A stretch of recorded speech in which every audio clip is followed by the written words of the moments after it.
विकास की अंधी दौड़ में मेरे पर्यावरण का मेरे ही बच्चों ने जो हाल किया है वह बीते करीब 4 दशक से चिंता का विषय तो था ही, लेकिन विकसित देश अपनी जिम्मेदारी निभाने के बजाय विकासशील देशों पर हावी होने के लिए इसे इस्तेमाल करते रहे और विकासशील देश भी विकसित देशों के रास्तों पर चलकर मेरे पर्यावरण को नष्ट करने के अभियान में शामिल हो गए।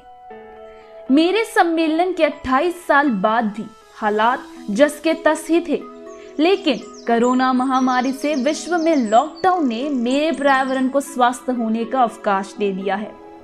हवा का जहर क्षीण हो गया है और नदियों का जल निर्मल। जिस गंगा को साफ करने के अभियान में 45 साल लग गए और बीते 5 साल में ही करीब 20,000 करोड़ रुपए खर्च करने पर भी मामूली सफलता ही दिखी, उस गंगा को 3 हफ्तों के लॉकडाउन ने निर्मल बना दिया। इतना ही नहीं, चंडीगढ़ से हिमाचल की हिमालय की चोटियां भी दिखने लगी। ठीक यही समय है जब पूरी मानव जाति मेरे पर्यावरण और विकास के संतुलन पर उतनी ही गंभीरता से सोचे जितना कोरोना संकट से निपटने की सोच रही है। पहले जहां सड़क पर गाड़ियों की कतारें, धुआं उगलती फैक्ट्रियां और धूल बिखेरते निर्माण मेरे शहरों के विकास की पहचान बन गए थे, बड़े पैमाने पर होने वाली गतिविधियों ने मेरे शहरों की हवा को कितना जहरीला और नदियों को कितना प्रदूषित किया। अब लॉकडाउन में इसमें जो सुधार हुआ है वह देखने लायक है। मेरे पर्यावरण सुधार के अच्छे संकेत 22 मार्च को जनता कर्फ्यू के दौरान ही देखने को मिले। दिल्ली में उस दिन हवा साफ और ठंडी थी। 6 वर्ष पहले इसी दिन से तुलना करें तो हवा सांस लेने योग्य नहीं थी।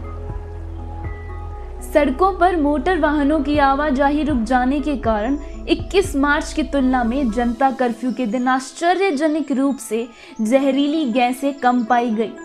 जल प्रदूषण और वायु प्रदूषण की ही तरह ध्वनि प्रदूषण भी भारी कमी आई है।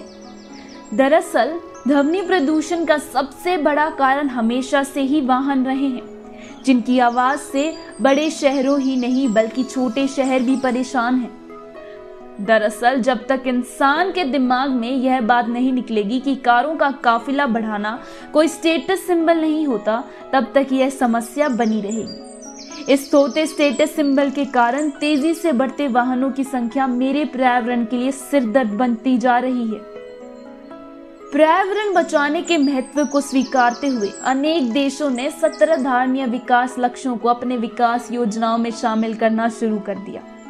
यह सोचकर मैं काफी खुश हुई कि मेरे बच्चों को मेरे पर्यावरण का ख्याल है। तो आज जब मैं अपने पर्यावरण को देखती हूँ तो मुझे वो ज्यादा साफ सुथरा, खिला खिला और अधिक महकता नजर आता है।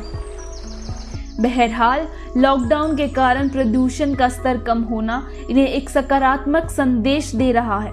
अगर इंसान अब भी नहीं जागते हैं तो यह अपने पैरों पर कुल्हाड़ी मार रहे हैं। इन्हें यह समझना होगा कि प्रदूषण कम होने पर ही मैं बच पाऊंगी। जब मैं बचूंगी तभी जीवन बचेगा। मेरे पर्यावरण को स्वच्छ और हरा भरा बनाने पर ध्यान देने की आवश्यकता है और यह केवल इंसानों के संयुक्त प्रयासों से ही संभव है।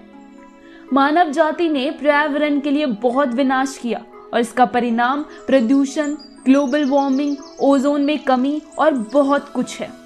इसलिए अब मानव जाति को यह महसूस करने की जरूरत है कि मैं किस तरह विनाश के कगार पर हूं और मुझे बचाने के लिए कदम उठाने की जरूरत है। बहुत से लोग मानते हैं कि अब मेरे पर्यावरण को बचाने के लिए बहुत देर हो चुकी है, हालांकि यह सच नहीं है। मानव के पास अब भी पर्यावरण की रक्षा करना और अपने आने वाली पीढ़ियों को बचाने का समय है। पर्यावरण को ठीक करना संभव है क्योंकि मानव को केवल सही दिशा में पहल करने और कार्रवाई करने की आवश्यकता है। इसलिए यदि मानव एक स्वस्थ जगह पर रहना और बढ़ना चाहता है तो इनको मुझे और मेरे पर्यावरण को बचाने की दिशा में कदम उठाने होंगे।